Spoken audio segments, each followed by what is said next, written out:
ចែករំលែកការងារធ្វើ LED ខាងយើងជាទូទៅតើតើនឹងការងារដែលប្រើភ្លើងគឺយើងអត់ប្រើផ្ទៃទេយើងអាចប្រើជាផ្ទៃអាលុយកបោនផ្ទៃស្ពោតអីចឹងណា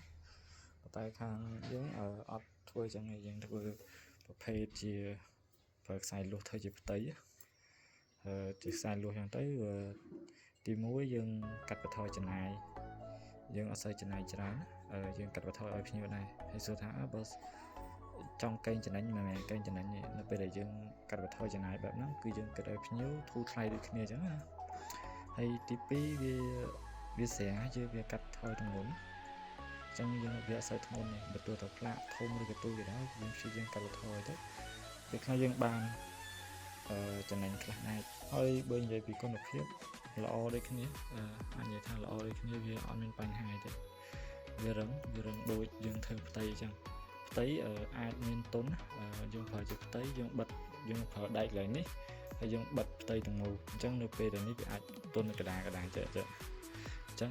បើសិនជាធ្វើចេះមកទាំងលើទាំងក្រោមបងប្អូនមិនភ័យទេធ្វើលុះខ្លាចគីឡូវាឆ្លងភ្លើងឆ្លងអីអញ្ចឹងតើតើនឹងបញ្ហាហ្នឹងដែរខាងខ្ញុំយើងធ្វើបែបនេះធ្វើឈប់យើងរុំជាស្កុតខ្មៅប្រភេទយើងមានស្កុតខ្មៅរុំពីក្រោម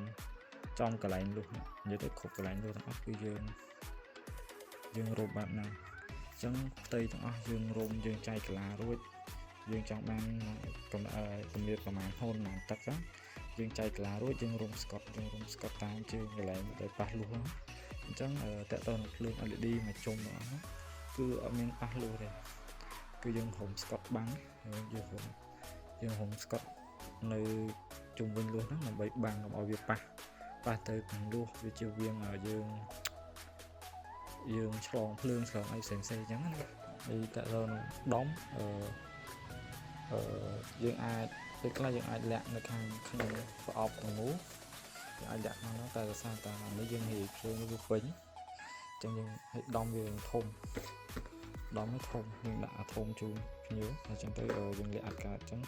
តែវាអត់ជាបញ្ហាយើងអាចយកទៅលាក់នៅ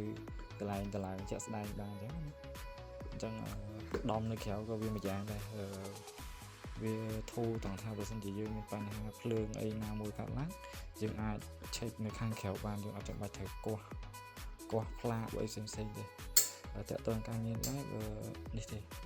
សុំយើងប្រើជាអាលុយកបោនតែយើងអត់បិទទេណាប្រើជាអាលុយកបោនព័ទ្ធជុំវិញហើយពីមុខនេះយើងព្រីមជាកស៊ូយើងគាត់ចង់បានតម្លៃធូរថ្លៃដែរអញ្ចឹងយើងព្រីមជាកស៊ូឲ្យគាត់តែយើងប្រភេទជា UV យើងព្រីមជា UV ជុំគ្នាអញ្ចឹងការងារនេះយើងរៀបចំរួចរាល់ហើយការងារភ្លើងនៅសល់តែយើងបិទកបោនព័ទ្ធជុំវិញហើយនឹងទាញកស៊ូហើយជាមួយការងាររួចរាល់នឹងបង្ហាញបន្តទៀតតើតើនឹងគុណភាពភ្លើងឲ្យផ្សេងណាអរគុណ